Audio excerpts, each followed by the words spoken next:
Welcome to Seen and Heard podcast, where everyone should be seen and heard. I'm your host, Sharon, and tonight I'm going to chat a little bit about the highlights of Doofus in Chief announcing his continued reign of terror on us and this country.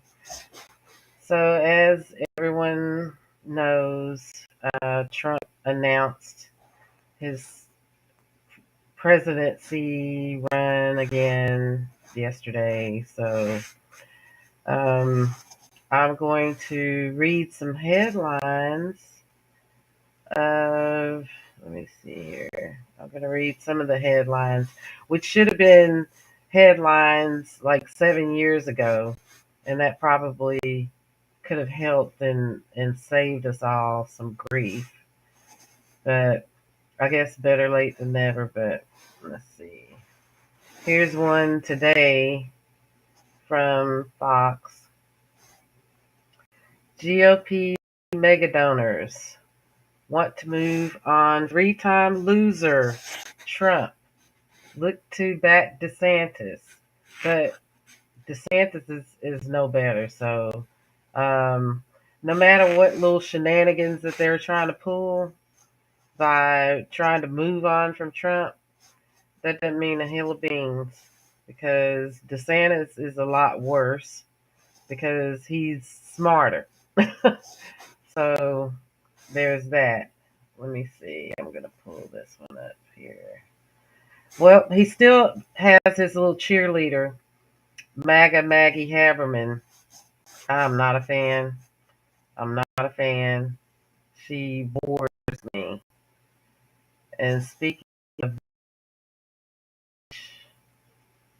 she of a documentary on Apple TV, and the producers behind that pulled out, which is a good thing. She needs to be ignored as well. New York Times, Maggie Haberman, she also needs to be ignored.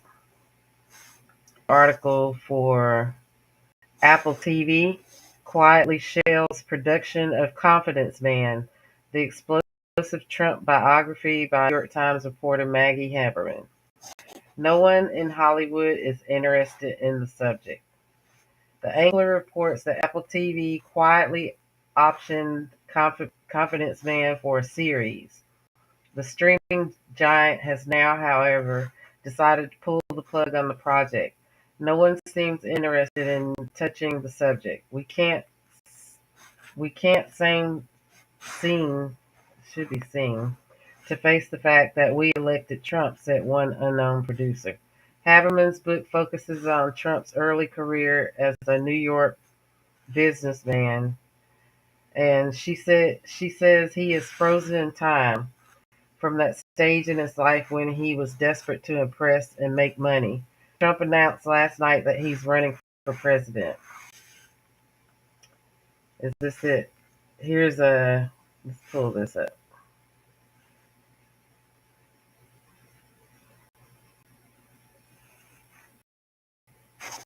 Video.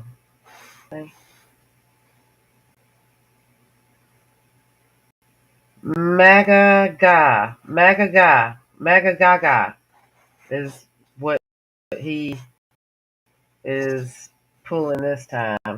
That was from last night. We're not going to watch the full bit. Let's play this. If it'll play.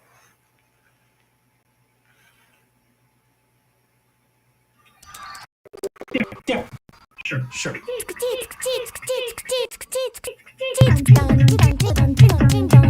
about that.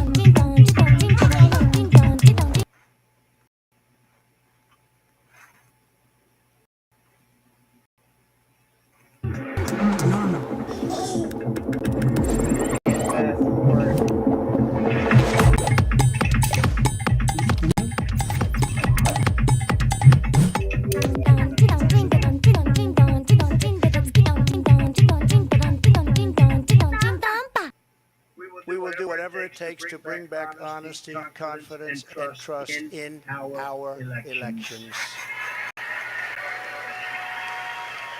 To eliminate cheating, I will immediately demand voter ID, same-day voting, and only paper ballots.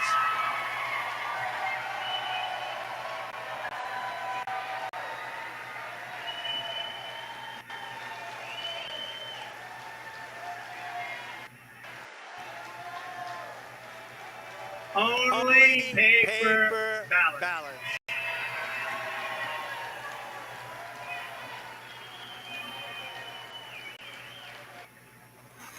He looked miserable. He was not happy, and I could just only imagine what it was like behind the scenes. So here, speaking of behind the scenes, we'll see a clip of him holding the people hostage, which they shouldn't have showed up in the first place, but he was holding them hostage. Like the lunacy of it all. This is the crowd in this COVID field. Nobody was wearing a mask, so I don't feel sorry for any of them either. But nobody was wearing a mask. They were shoulder to shoulder like sardines. But here's a look at him holding them hostage. On the way, Joe Biden has abolished America's borders. We are going to restore and secure America's borders just like we had them before. Best ever. We built the wall, and now we will add to it. Now we built the wall. We completely for you. Help is on the way. Is abolished. He said help was on the way, but they were trapped. They were trying to leave before he even finished his. They were trying to leave, and the security people literally were not letting these people out. It was like, first off, y'all shouldn't have showed up, but the idea that these people were being held hostage. Let me see. I'm going to pull that up here, the article. Um,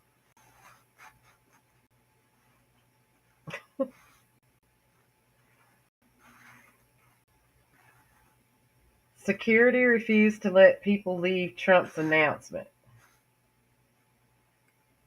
Rupert Murdoch has bailed on Trump, saying that he will no longer support Trump politically.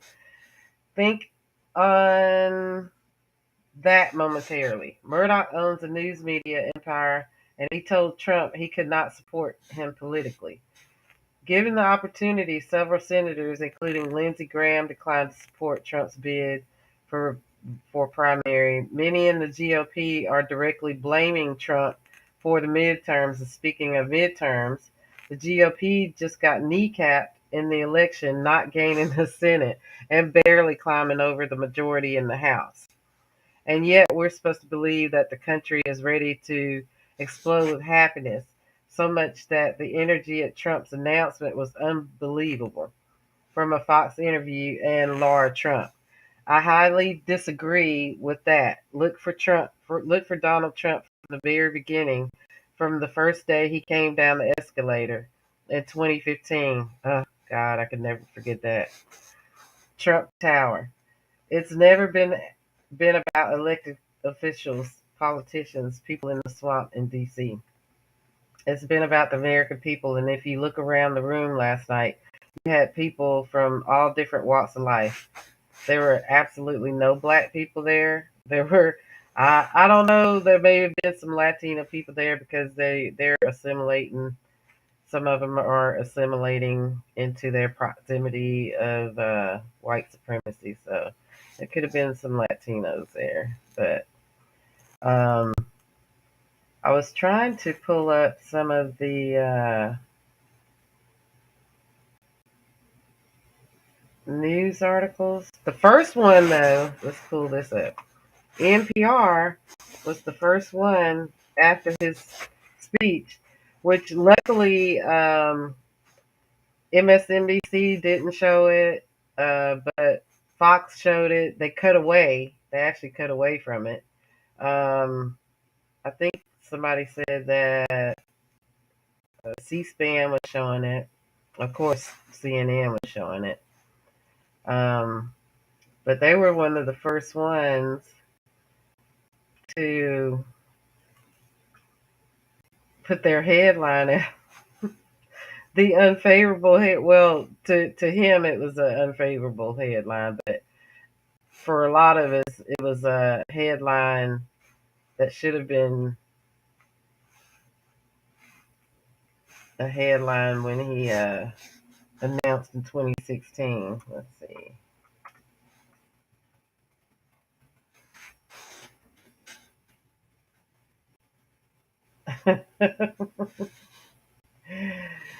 They beat everybody else to the punch, but I'm going to pull this one up so you can see.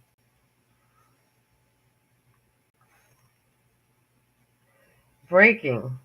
Donald Trump, who tried to overthrow the results of the 2020 presidential election and inspired a deadly riot at the Capitol in a desperate attempt to keep himself in power, has filed to run for president again. Thank you, NPR. Finally.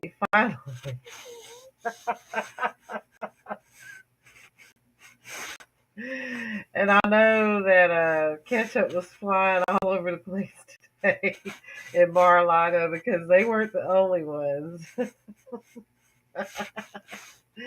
Let's see. This is a rag, but the New York Post has actually been kind of trolling him for the past month.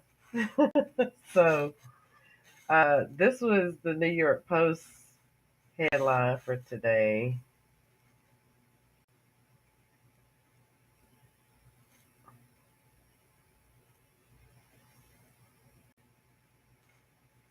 That was their front page, but they didn't even mention him by name. It's right down here at the bottom.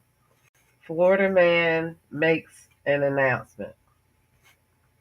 That's got to sting. And I'm gonna pull up their little.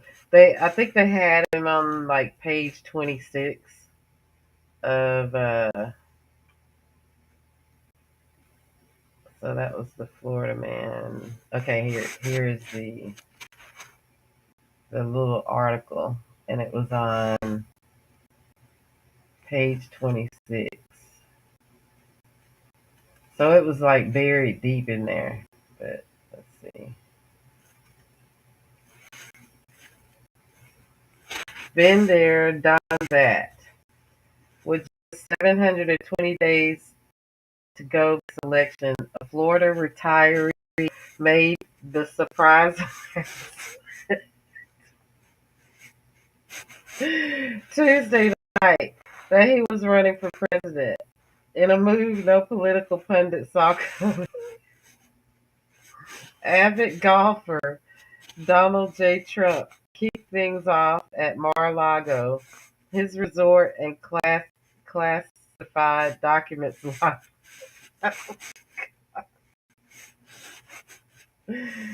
Trump, famous for gold-plated lobbies and for firing people on reality television, will be 78 in 2024.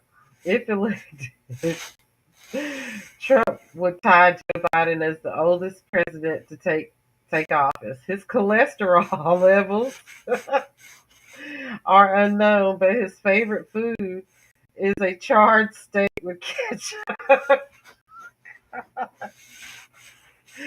He has stated that his qualifications for office include being a stable genius. Oh, God. Why couldn't they do this 7 years ago? Oh my God. Why are they waiting for now to do this? Like, we've waited for 7 long years. But while I'm laughing, hi, Mustafa. Hello. Hi. Are you still there? I hope you're still there. Thank you for joining me. I had to do these highlights because um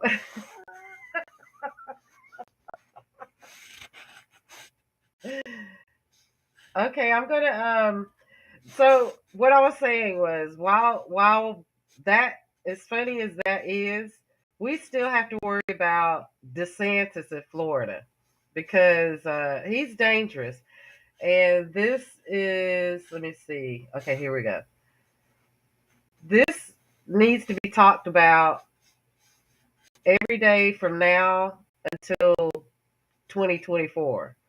Like this, and thank you again to the youth, Gen Z. Gen Z's got it under control, so I have faith in them. And they basically let it be known that they're not putting up with this. So this guy, he explains why DeSantis is so dangerous. This is not getting major traction the way it should, especially on the national stage. And I would like to see the story get something more that it deserves. See, a lot of the national media has written off Florida at this point, right? Oh, they're just a red state now. Oh, DeSantis is popular in his home state. He sailed to victory. DeSantis cheated. He did a variety of incompetence and cheating to get where he is right now. You see, back in 2010, Florida amended its constitution. It did something good. It amended its constitution to stop redistricting based on bipartisanship, right? So you can't draw maps anymore. Draw the maps around the people you like and then declare yourself the victor, which is what redistricting does.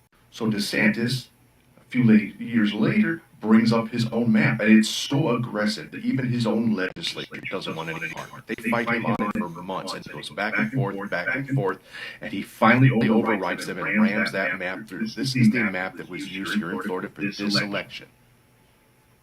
Now, ProPublica did some digging, and what they found out was this was not a map made by DeSantis and his administration. He called it outside help from the GOP. He called upon their major redistricting specialist and worked with them as a team.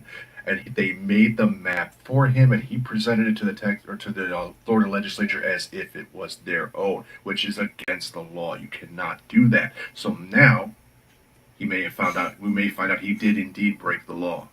It's difficult to tell unless you're familiar with Florida, but this is the new map that was drawn. Right down here, off to the left of the map where it says Tampa is where I live. And this area is one of the more populous areas around here next to Tampa. It's the St. Petersburg, Clearwater area, and that is blue last map.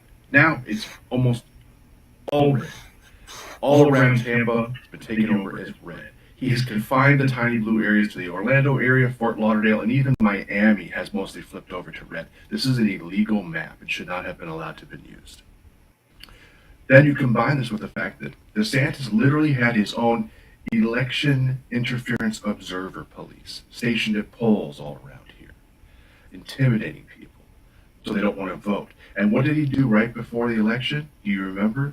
Yeah, he picked on those poor people that had been released from jail, been told they could vote, and then publicly arrested them to big fanfare to show that he was a big tough guy when it was his own administration's failure that told these people that they could vote. And when they did, he arrested them for it. And most of those people are going to be let go because they realized it wasn't their fault. But it held long enough for black people and people of color to be afraid, and for people that normally would vote for Democrat in high numbers that had come out of prison and wanted a better way of life to stay away from those polls.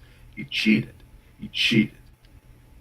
This is And that's what I told somebody that when DeSantis did that, he basically was that was his way of, like he said, scaring people of color, especially, and him placing all of his militia and all those people with guns and everything everywhere.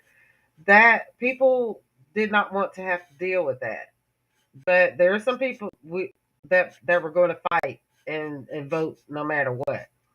But he used that as like a campaign, like for his campaign to show, basically to threaten, like underhandedly threaten, say this could happen to you. Because when I saw the video of the officers arresting those people, they were like, we don't even know what's going on, because we've never seen this before. They didn't even know what was going on. So yeah, he did that just for a campaign ad, to use as a campaign ad. But Gen Z would like to have a word, so we're gonna show here what Gen Z has to say. They've been brainwashed. This new generation is totally brainwashed. Motherfucker, I grew up in a post 9/11 era, ushered into a war on terrorism, followed by two supposedly once in a lifetime generational that crippled my ability to ever buy a home. Followed by the greatest political division we've ever had, where we're literally committing domestic terrorism against each other, followed by mass school shootings, followed by women losing rights on abortion. The audacity to tell me making $30 million a year that I'm fucking brainwashed? I went over to a friend's house and little Jimmy was there, and little Jimmy, who's in 8th grade, said, Chris, I'm afraid to go to school tomorrow because I don't want to die. Jesse Waters, you want to come to the crib and explain that to him? I explained it to him by going to the fucking voting booth. You keep talking this nonsense about how Gen Z's brainwashed, you're not going to have a fucking news channel anymore because no one's going to listen to you. You run on unpopular ass opinions. Abortion, 70% of us disagree. Guns, 65% of us disagree. Find something else to fucking complain about, please. Gen Z has entered the chat. They are not having it. And the fact that they came out in such high numbers to vote, the GOP are now trying to raise the voting age. Because according to our Constitution, which really doesn't mean anything to them, you can vote at 18. Now they're trying to raise the voting age because they're never going to win fairly not fairly, but they're never going to win legitimately another election because nobody likes them. They are fascists. The GOP are fascists, plain and simple. And the youth, he's not the only one. There are a number of youth that have made it known they're not voting for the GOP. Let's hear this one again. This is another one talking about DeSantis. Angry dismay. The media has essentially crowned Florida Governor Ron DeSantis as new king of the MAGA far right after he swept into re-election victory on Tuesday's midterms. But the governor's house was not the only thing to turn bright red. Out of the 28 House congressional seats that are up for grabs in Florida, Republicans now own 20 of them. That's right. Democrats only hold 8. This dominance could very well bring the Republicans to control the House when all is said and done. In this headline, the New York Times states that this sweeping red victory is all down to relentless voter registration and turnout efforts and a commanding campaign, and most notably, Democrats' utter collapse in the state. But that's not exactly right. The reason that states like Florida, Texas, and now even New York are turning red is because Republicans cheat. They do it through something called gerrymandering, and that's exactly what ProPublica discovered about Ron DeSantis. He ran a long game campaign, blowing up black congressional districts that in the end would give the MAGA Republicans overwhelming victories in Florida. So what exactly is gerrymandering? Well, it's where, in this case, Republicans take districts where there's a higher concentration of black voters and then carve it up and dilute it into white populated voting districts. If you can see pre-22, before Governor DeSantis shoved through this map, and many are saying he did so illegally, there was a 46% concentration of black voters in District 5. After DeSantis put the map through, he diluted those black voters into 4 predominantly white voting districts, thereby diluting their voter impact. Gerrymandering is something from the Jim Crow South. It's a way to suppress black voters and other voters of color through the process called as gerrymandering, and it violates the Civil Rights Act. However, Florida used to be considered a swing state, but Republicans have been in charge for so long now, they've rigged the system against Democrats. they've stacked the judicial system with judges that are favorable to their cause. So when Governor DeSantis draws up a map that clearly seems to violate the Civil Rights Act, the judges are friendly to his cause. By shoving his redrawn congressional map through, DeSantis was able to wipe out more than half of the black-held congressional districts. And one of those districts was a community that was formed from former slaves, descendants of slaves in the tobacco and cotton fields. He wiped that out and diluted it with white voters. Gerrymandering is a racist ploy, and again, it violates the Civil Rights Act. But now that we have a Supreme Court stacked with MAGA-friendly judges, they're chipping away at the Civil Rights Act case by case. There are several lawsuits pending against Governor DeSantis for pulling this stuff, but we can't be guaranteed that these ridiculous maps will be thrown out. That's exactly what happened in New York. A Republican judge refused Democrats when they said we need a more equitable congressional map. You guys need to know what's happening behind the scenes. We can overcome it, but not without being informed.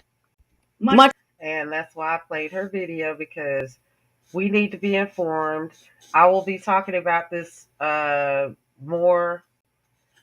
Also, share. If anybody else is confused, or you have people around you that are confused, please share my podcast and show them these videos. And that's another reason why I'm playing these videos, because we have to fight once more. We have to fight because the Republicans are playing dirty. And the fact that we have a Supreme Court that favors them, like she said, we have to,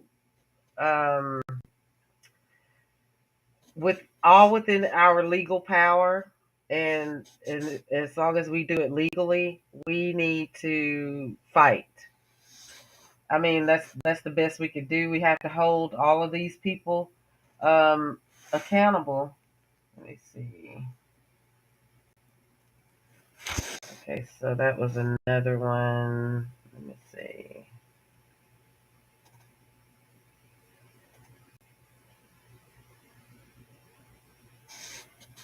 Not that one. But I guess I'll have that. I'll have that pulled up for the next program. Yeah, I'll pull that up. So there was another video I wanted to play, but are you still here, Mustafa? Thank you for joining me. If you like my program, if you would like to help us to support my programming, please Cash App. I have a GoFundMe. You can go to my website, check it out. If you would like to be a guest on the show, go to the website. There is a contact form. We'd love to have you as a guest. I want to be more interactive. I want to hear more feedback from the listeners, from you guys. And I want you to be a part of the show more, to be included in the programming that I'm doing. So like right now, I'm doing most of it by myself, and there's a lot of equipment that I need. So like your support, your financial support, or if you have like computers or cameras, if you could make donations that way as well, I could use every little bit of help possible. I know times are really tough for everybody, but I'm doing this full time because I do enjoy this. I enjoy creating, and but I need the equipment to make better content. And let me see here. And if you can help in any way possible, everything that you donate will be greatly appreciated. Thank you again for listening. Please share. And let me see.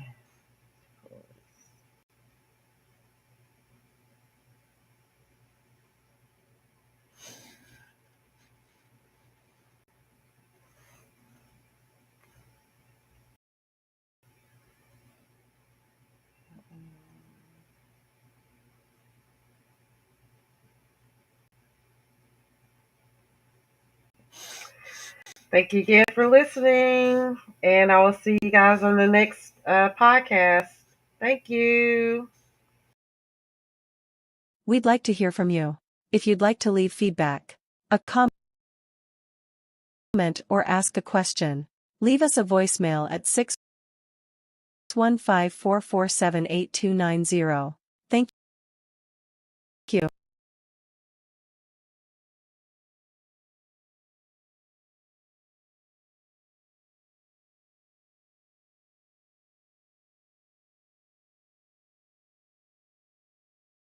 City Scene Productions / Media Company and